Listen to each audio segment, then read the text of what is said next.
특별히 추수감사 주일, 복된 주일에 하나님께 감사로 제단을 쌓고 예배하는 모든 심령들 위해 우리 주님이 주신 놀라운 은혜와 평강과 능력이 가득하기를 주님의 이름으로 간절히 축원을 드립니다. 특별히 추수감사 주일, 하나님께서 1년 동안 허락하신 감사를 돌아보며 하나님께 귀한 예배를 드리는 이 복된 날, 여러분 삶의 풍성함이 이루어지기를 주님의 이름으로 간절히 축원을 드립니다. 영적 풍성함이 있기를 주님의 이름으로 간절히 소망합니다. 가정의 일터에 또 삶에 하나님이 채우시는 놀라운 은혜가 그쳐지지 아니하기를 주님의 이름으로 간절히 축원을 드립니다. 그렇지만 늘 풍성하다고 감사가 나오는 건 아니죠. 때로는 부족해도 하나님이 함께 하셨다, 하나님이 앞으로 내 길을 인도하실 거다, 이 믿음이 있으면 우리의 입술에서 감사가 그쳐지지를 않습니다. 비록 무화과 나무 잎이 마르고 포도 열매가 없고 감람나무에 수출이 없고 외양간에 송아지가 없어도 난 여호와로 말미암아 기뻐하리로다 라고 고백할 수 있는 감사의 사람들이 모두 되기를 주님의 이름으로 간절히 축원을 드립니다. 어떤 믿음의 집에 아버지와 아들이 함께 살았는데 하루는 아들이 퇴근하고 들어오면서 얼굴이 조금 이렇게 안 좋게 들어오면서 하나님 감사합니다, 아버지 참 하나님께 감사해요 하고서 들어오더래요. 왜 그러니 했더니 제가 오면서 교통사고를 당했어요. 차가 7바퀴나 굴렀습니다. 그런데 제 몸이 이렇게 멀쩡합니다. 굉장히 놀랐지만 이렇게 멀쩡하게 하신 하나님께 정말로 감사드립니다 그랬답니다. 우리 교회도 한 성도님도 얼마 전에 고속도로에서 덤프하고 덤프 사이에 끼었는데 차는 완전히 다 나갔는데요, 몸은 멀쩡하셔서 그 다음 주에 교회 오셨어요. 그런 놀라운 일들 하나님이 허락하시면 감사하잖아요. 그런데요, 아버지가 이렇게 받았습니다. 야, 나는 더 감사하다, 더 감사하다. 아들이 깜짝 놀랐습니다. 아버지도 교통사고 당하셨어요? 저는 7바퀴인데 더 감사하다니까 아버지는 8바퀴 돌아오셨어요. 그랬더니 아버지가 대답하기를, 아니 나는 안 돌았어. 교통사고가 나지를 않았어. 그래서 더 감사해. 여러분, 위기, 문제, 우리가 당한 모든 위험들 극복하게 하시는 하나님 만나면 감사하죠. 특별한 감사가 있어야 될 줄 믿습니다. 하지만요, 더 감사한 거는요, 평범한 겁니다. 아무 일 없이 안전하게 우리의 일상의 삶이 하나님의 은혜 가운데 이루어지는 것, 더 큰 감사가 있기를 주님의 이름으로 간절히 축원을 드립니다. 오늘 추수감사주일인데 추수감사주일의 성경적인 근원들은 어디에서 나오냐? 물론 맨 처음에 창조부터 시작해서 아브라함까지 거슬러 올라갈 수 있지만 절기로서의 감사의 절기는 우리 구약 성경의 우리 수장절로부터 찾아볼 수 있습니다. 추수감사주일은 사실은 1년의 뒤를 돌아보면서 하나님께서 우리의 삶을 어떻게 인도하셨고 또 1년 동안 우리를 어떻게 책임져 주시고 우리를 축복하셨는지를 돌아보고, 때로는 우리의 위험과 우리의 안타까움을 하나님이 긍휼히 여기시고 지팡이와 막대기로 안위해 주시는 은혜를 입었는지 그거 고백하는 겁니다. 그러니 얼마나 큰 감사가 있는 겁니까? 지나온 모든 세월들 돌아보아도 그 어느 것 하나 주의 손길 안 미친 것 전혀 없네. 우리 이렇게 고백하지 않습니까? 지금까지 지내온 것 주의 크신 은혜라, 한이 없는 주의 사랑 어찌 이루 말하랴. 자나깨나 주의 손이 항상 살펴주시고 모든 일을 주 안에서 형통하게 하시네. 우리 이렇게 고백하지 않습니까? 입술의 고백은 이렇게 하면서 우리가 정말로 하나님께 감사하다면 그 감사를 표해야 되겠죠. 우리가 어버이날이나 이런 날이 되면 우리 부모님께 정말로 감사합니다. 때가 돼서 하는 것이 아니라 진짜 감사한 사람들은요, 부모님 찾아가서 꽃 따라 드리고 귀한 음식 대접하면서 선물도 줍니다. 그게 진심 어린 마음에서 나타나는 감사의 표현입니다. 정말로 지나온 모든 것, 세월들이 주님의 손길 하나 안 닿은 거 없다고 고백하면서 감사를 제대로 못하는 것은 진심 어린 감사가 아니죠. 뿐만 아니라 우리가 하나님께 감사하는 겁니다. 우리가 드리는 모든 헌물, 헌금들은요, 교회, 사회, 기관에 도네이션 하는 것처럼 기부하는 게 아닙니다. 하나님께 드리는 겁니다. 약속의 말씀을 믿고 드리는 게 11조고요. 하나님께 감사해서 드리는 게 감사의 예물이고요. 하나님이 사용하시는 하나님의 선교와 하나님의 역사의 터전인 교회를 세우기 위해서 드리는 모든 목적의 예물들, 이거 다 하나님께 드리는 거거든요. 믿음이 없이는 드릴 수 없는 겁니다. 그런데 이 믿음이 진짜 있다면 이 감사의 표현이 온전히 나와야죠. 어버이날 아버지께 하는 거, 그거 이상의 모습이 하나님께로부터 나와야 되지 않겠습니까? 우리의 생명의 주요, 삶의 주인이시라 지금까지 지내온 것이 모두가 주의 은혜다, 이렇게 고백하면서 그 감사의 표현이 정말로 마음속에 진심으로 우러나지 못하는 째째한 거라면 그게 진짜 믿음이 아니죠. 이스라엘 백성들의 수장절을 보면은 그들의 진심 어린 감사를 어떻게 표현했는지를 바라볼 수 있습니다. 수장절은 다른 것이 아니라 수확한 곡식들을 저장한다 해서 수장절입니다. 이스라엘 백성들이 애굽에서 탈출하여서 광야의 기간을 거쳐 이제 가나안 땅에 들어갔습니다. 젖과 꿀이 흐르는 가나안 땅에 들어가서 곡식을 재배해서 곡식을 수확을 합니다. 그걸 수확한 것을 풍성함을 저장해요. 얼마나 좋습니까? 이전까지는 메마른 광야의 땅에서 수확하지를 못했어요. 아무것도 없었습니다. 가지고 나오지 못해 그냥 하나님을 믿으며 그 길을 갔습니다. 그런데 이제는 풍성함이 그들 앞에 있습니다. 그러니 즐기고 먹고 마시면 그만일 것 같지만 이스라엘 백성들, 하나님의 백성은 아니에요. 그 순간 여기 있게 하신 하나님, 그 하나님을 기억하면서 감사의 절기를 보냈습니다. 그게 수장절입니다. 그 감사의 표현을 어떻게 했느냐? 초막을 지었습니다. 그래서 이 수장절을 초막절이라고도 부릅니다. 초막을 짓고 우리가 여기에 어떻게 있느냐? 우리의 조상, 또 우리 살아있는 사람뿐만 아니라 세월이 지난 다음에는 우리의 선진들이 애굽에서 탈출해서 광야의 40년의 훈련을 받으며 이 가나안 땅에 들어오기까지 우리는 아무것도 없었지만 하나님께서 불기둥과 구름기둥으로 그 길을 인도하셨고, 우리가 배고플 때는 만나 메추라기로 먹여주셨고, 우리가 목마를 때는 터지는 반석의 물로 우리의 목을 적셔주셨고, 얼마나 귀한 은혜의 손길로 우리를 여기에 있게 하시고 지금의 풍성함이 있게 하셨는데 그걸 기억해야지. 그래서 예전에 광야에서의 고통스러운 삶들을 기억하면서 초막을 지어놓고, 하나님 지금 여기에 있음이 얼마나 감사한 일입니까? 정말 감사합니다. 그 하나님의 은혜의 손길을 기억하며 감사의 절기를 보낸 것이 수장절이고 초막절입니다. 여러분, 우리들의 삶도 마찬가지 아닙니까? 특별히 어르신들, 가난한 시절들을 보내지 않았습니까? 우리의 어린 시절들에는 꼭 학교에 도시락 못 싸오는 친구들이 꼭 몇씩 있었습니다. 학교 운동장 나가지고 수돗물 틀어놓고서 그거 마시면서 점심 그냥 건너뛰었던 우리 친구들이 있습니다. 여기에도 분명히 그런 시절을 겪었던 사람들이 있을 겁니다. 그런데 지금 어떻게 삽니까? 지금은 먹을 것이 없어서 고민하며 삽니까? 너무나 풍성한 하나님의 은혜 가운데 삶을 살지 않습니까? 이거 먹으면 안 돼, 이거 먹으면 안 돼, 건강 때문에 골라 먹게 하는 그러한 삶을 우리가 살고 있어요. 없었던 시절, 광야의 시절 같은 삶들을 기억한다면 지금의 삶이 얼마나 큰 하나님의 은혜인지를 아는데 그 은혜와 감사를 잊고 산다면 우리의 삶이 아마 타락으로 일관할 겁니다.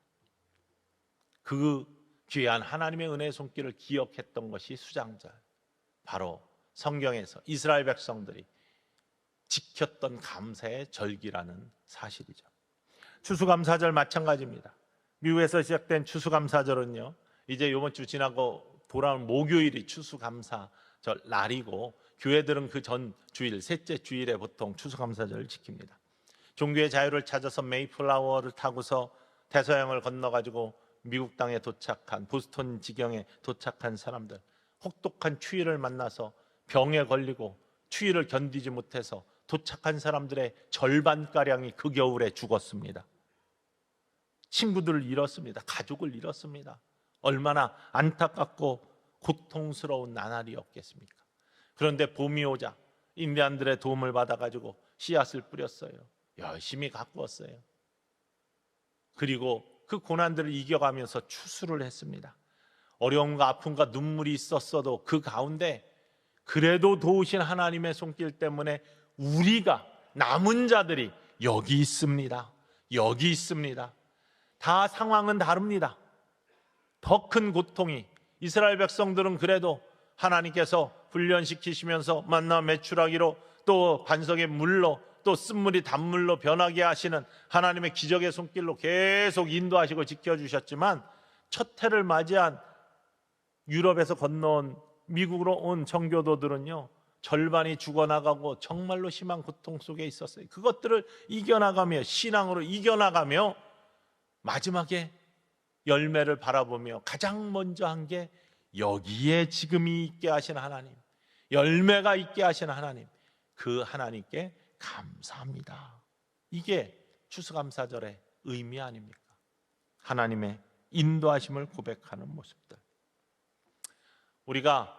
우리 성도님 중에 많은 분들이 병에 시달리고 있습니다. 그중 많은 분들은 또 회복의 놀라운 은혜도 경험하시죠. 얼마나 감사합니까? 경제적인 위기, 인생의 문제들 만납니다. 그것들 이기게 하시는 하나님의 은혜를 만난다면 특별히 하나님께 감사해야죠. 하지만 여전히 싸우고 있다 하더라도, 여전히 고난 중에 있다 하더라도, 자그마한 열매가 내 삶에 있다면, 조그마한 회복이라도 내 삶에 있다면, 아직도 생명 주셔서 이 시간 예배하게 하시는 하나님의 은혜가 있다면, 그거 감사할 수 있는 감사의 제목 아닙니까? 예배 자리에 있게 하신 하나님, 이것만큼 더 큰 은혜가 어디 있습니까? 오늘 본문 말씀은 다윗이 하나님 앞에 자기의 모두를 드리며 하나님께 받은 것으로, 내가 하나님께서 모든 걸 주셨기 때문에 내가 하나님께 다 드립니다, 이렇게 고백하는 장면입니다. 다윗의 인생은 평탄하지가 않았잖아요. 우리가 너무나 잘 압니다. 굴곡이 심했습니다. 고통이 심했습니다.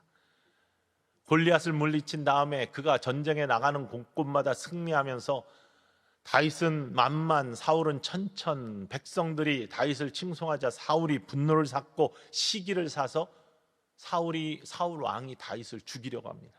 도망갔습니다. 광야에서의 사울 임금의 핍박의 세월, 죽임을 면하는 피난의 세월들을 오랫동안 보냈습니다. 겨우 이제 왕이 되고 통일왕국이 이루고 나라가 굳건히 서갈 것 같은데 아들이 반란을 일으킵니다. 압살롬이 반란을 일으켜서 그가 예루살렘에서 피난을 갑니다. 위기를 만납니다. 이런 모든 위기 속에서 그는 믿음이 있었어요. 하나님이 나와 함께 하신다. 내가 사망의 음침한 골짜기로 다닐지라도 해를 두려워하지 않는다. 하나님이 나를 부르셨고 나를 쓰시기 원하시는 분명한 목적이 있다. 그래서 악을 악으로 갚지 않잖아요. 사울을 2번이나 목숨을 살리잖아요. 압살롬의 죽음에 대해서 통곡하며 울잖아요. 이러한 하나님의 주신 마음 그대로를 가지고 주의 지팡이와 막대기가 나를 안위하신다 라고 고백하는 그 삶, 믿음의 삶을 살 때 하나님이 승리를 주셨습니다. 왕권을 주시고 모든 것들을 다 이루었어요. 부강한 영토의 확장과 함께 부강한 나라를 이루어 주셨고, 왕으로서의 왕권, 권력, 부, 또 명예 다 주었습니다. 그 앞에서 모두가 떨게 됩니다. 그렇지만 그는 교만하지 않아요. 늘 겸손합니다. 하나님 앞에 바로 서려고 합니다. 때로는 범죄해요. 인간이니 실수가 없을 수 없습니다. 그런데 그 실수가 죄악임을 깨닫는 순간 회개하는 사람이 다윗이었습니다. 그리고 늘 겸손했습니다. 어떤 겸손이냐? 내가 왕이지만 왕의 왕 되신 분은 여호와 하나님이시다. 나를 이 자리에 있게 하신 분이 여호와 하나님이시다. 여기까지 인도하신 분이 여호와 하나님이시다.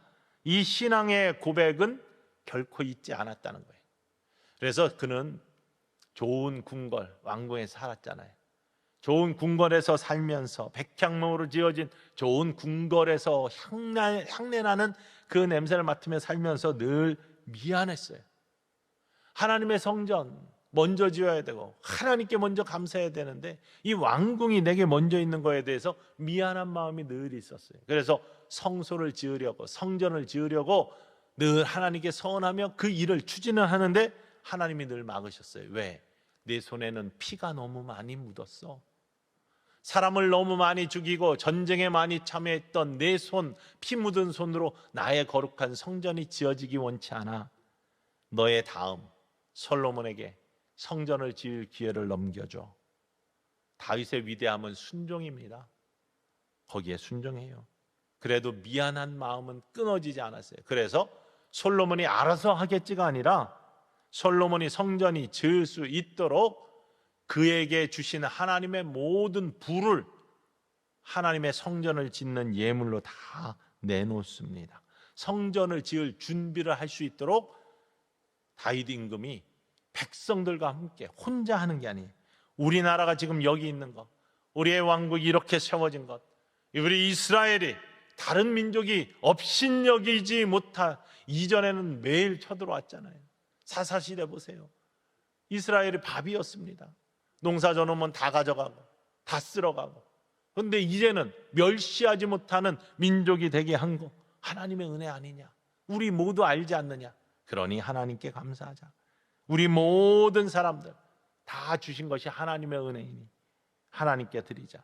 백성과 함께 참여해서 다윗 임금에 주신 모든 부를 성전을 짓는 예물로 다 내놓습니다. 그리고 고백하는 것이 오늘 본문 말씀이에요. 하나님이 함께하지 아니하셨으면, 하나님이 이루지 아니하셨으면 이루어지지 않은 지금, 바로 지금이 있기까지는 하나님의 은혜 없이는 안 된다. 우리가 감사해야 된다. 아까워하지 않습니다. 오히려 기뻐합니다.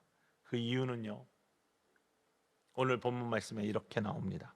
한번 역대상 29장 말씀 10절 말씀은 송축을 받으시옵소서, 찬양을 받으시옵소서 이렇게 시작하면서 11절 말씀인데요, 여호와여 위대하심과 권능과 영광과 승리와 위엄이 다 주께 속하였사오니 천지에 있는 것이 다 주의 것이로소이다. 이렇게 고백.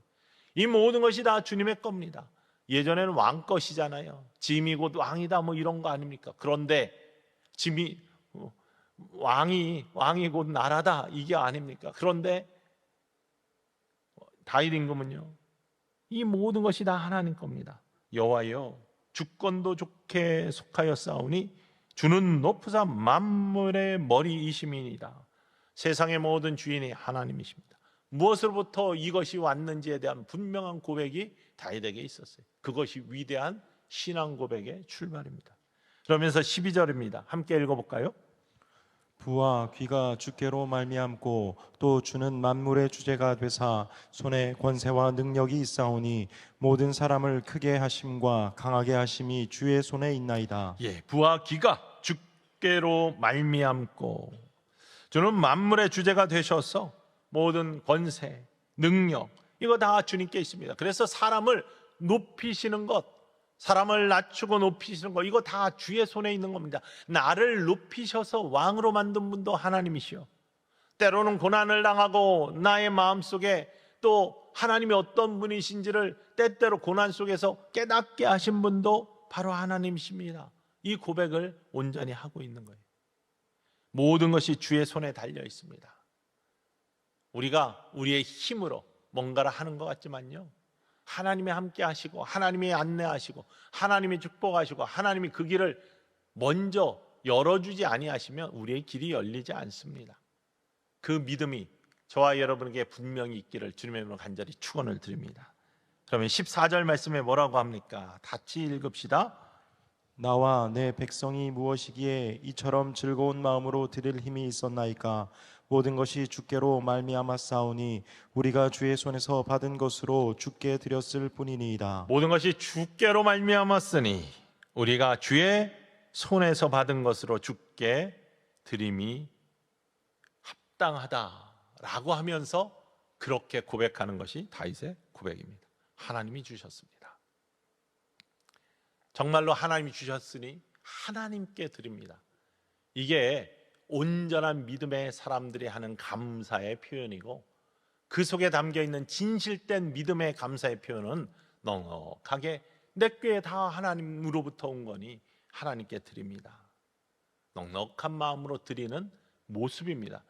그냥 교회에서 뭐가 필요하니까, 하나님이 뭐가 필요하십니까? 다 하나님 건데, 그러니 교회가 필요하니까 넉넉히 드리세요. 그게 아닙니다. 믿음의 표현에, 믿음의 온전함이 바로 여기에 있기 때문에, 믿음의 선진들이 그런 고백으로 말미암아 드렸기 때문에, 가진 것이 많다고 다 드릴 수 있는 것이 아니죠. 마음이 삐뚤어진 사람들은, 온전한 믿음을 갖고 있지 않은 사람들은 드리는 사람들을 비아냥거립니다. 그렇게 드려? 왜 남는 게 많은가? 쓸 데가 그렇게 없어? 이런 이야기들을 합니다. 삐뚤어진 마음입니다. 그 안에 검은 그림자들이, 사단에 뿌려진 가라지들이 섞여 있기 때문에 온전한 믿음의 고백을 하지 못하는 사람들이 하는 거예요.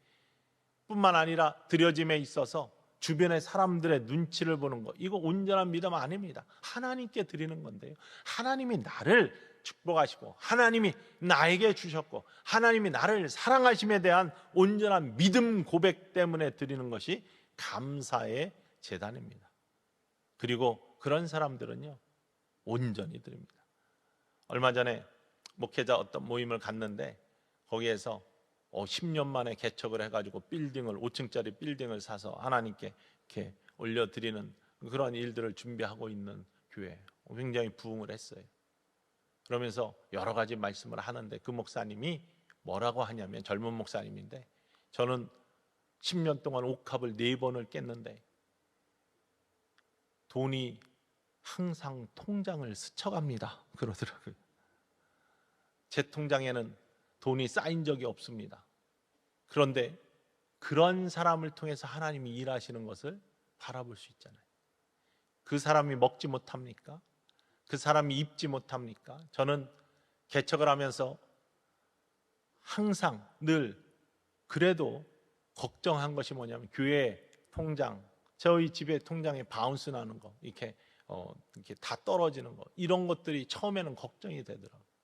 그런데요, 믿음으로 나아가는 믿음의 길에는 하나님께서 책임지시고 인도하시는, 제가 그래서 바운스가 났냐? 교회도 가정도 한 번도 바운스 난 적 없습니다.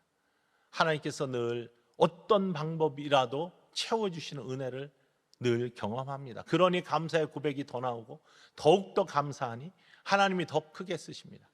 근데 제가 주변을 돌아보면요, 우리 목회자들 중에서 정말로 뭐라고 표현해야 되나, 째째한 사람들이 있어요. 뭘 떨면서 하지를 못해, 하나님 앞에 헌신하지 못하는 사람들이 있어요. 절대 하나님께서 큰 목자로 쓰시지 않습니다. 그냥 그 모습 그만큼입니다. 우리의 삶을 쓰시는 하나님은 우리의 큰 그릇, 입을 크게 열릴 때 채워주시는 그 양이 다르다는 사실이죠. 우리의 삶 속에 하나님께서 풍성한 은혜를 채워주시기 원하고, 또 하나님의 사랑과 온전한 하나님의 손길을 체험하고 믿음으로 고백하는 사람들에게는 그 믿음으로 말미암아 고백되는 아름다운 섬김 속에 하나님께서 채우시는 놀라운 은혜로 함께 하시는 증거들이 성경 속에 가득해 있어요. 그 중에 오늘 본문 말씀이 바로 그 말씀입니다. 다윗은 그가 한 일이 아니다, 내가 한 일이 아니다. 나의 피난처, 내가 숨어 살 때, 나의 모든 굴곡진 인생 가운데 하나님이 나를 인도하셔서 내가 이 자리에 있게 되었다. 지금 여기 있는 이유가 무엇이냐? 하나님의 손길이고, 지금 내가 가진 모든 것이 무엇이냐? 하나님이 주신 것이다. 이 고백을 하니 하나님께서 마음의 합한 자로 그를 여기시면서 그를 축복하시지 않습니까? 오래전에 제가 그런 추수감사주일날 설교를 한 적이 있습니다. 한 어린아이 이야기를 들었는지 책에서 읽었는지 그런 예화를 드렸습니다. 한 아이가 추수감사절날 빨간 돼지저금통을 하나님 앞에 드렸어요. 그러니까 목사님이 너무 신기해서 이 아이한테 물었답니다. 너 어떻게 그런 생각을 했니? 했더니 매일매일 하나님께서 나를 사랑하신다는 생각이 언젠가 갑자기 들더래요. 그러면 감사할 때마다 뭐 심부름을 했거나 해서 번 용돈 중에 하나님 앞에 감사합니다 하면서 빨간 저금통에 늘 그 동전을 넣었답니다. 근데 1년이 지나고 추수감사주일이 되니까 저금통이 가득 차 있더란 겁니다. 자기 마음이 너무 좋더래요. 그래서 그 저금통을 그대로 하나님께 갖다 줬대요. 이 말씀을 선포했는데 그 다음 해 추수감사절 한 학생이 정말로 저금통장을 이렇게 갖다가 헌금을 했어요. 그 학생 말이 목사님의 말씀을 듣고 마음에 감동이 있고 은혜를 받아서 자기도 그렇게 훈련을 해보겠다라고 시작을 했답니다. 그랬더니 매일매일의 삶 속에 감사가 보이고 하나님의 손길이 보이고 너무나 기쁘더래요. 그리고 오늘 하나님께 이렇게 감사의 예물을 모여진 감사를, 그러니까 한 번 생각하고 드리는 감사가 아니에요. 매일매일 모아진 감사가 이렇게 크다라는 것을 바라보면서 하나님께 드릴 수 있다라고 하더라고요.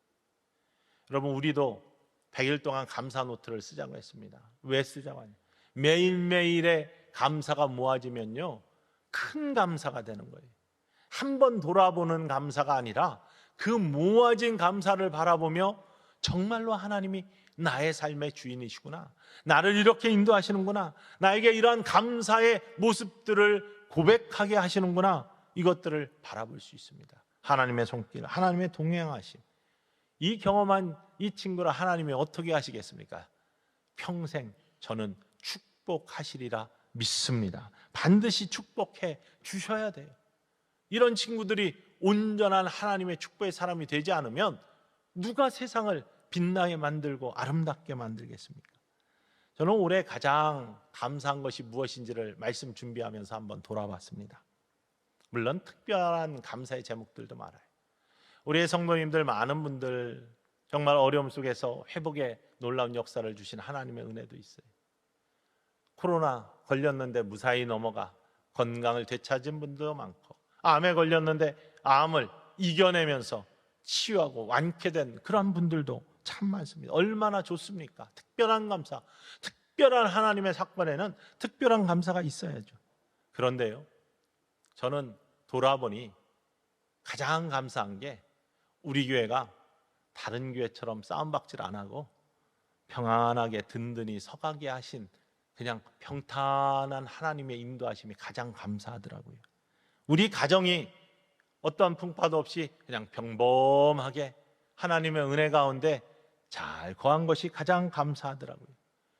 7바퀴 돌았지만 산 것, 그것도 감사한 일이에요. 그 특별한 일에는 특별한 감사가 있어야 되지만 평범한 우리의 삶이 더 특별한 감사가 있어야 되는 하나님의 은혜임을 여러분 이 시간 고백하실 수 있기를 주님의 이름으로 간절히 축원을 드립니다. 그래서 범사에 감사한 일들이 쌓여서 우리의 큰 감사가 되는 놀라운 은혜, 오늘 추수감사절 하나님이 우리들에게 주시는 아름다운 선물임을 기억하면서 여러분의 삶이 평탄하면 더 큰 감사, 여러분의 삶이 특별하면 그 특별한 감사를 하나님께 올려드리는 찬양과 송축의 제단이 오늘 추수감사절 대단이 되기를 주님의 이름으로 간절히 축원을 드립니다. 기도합시다.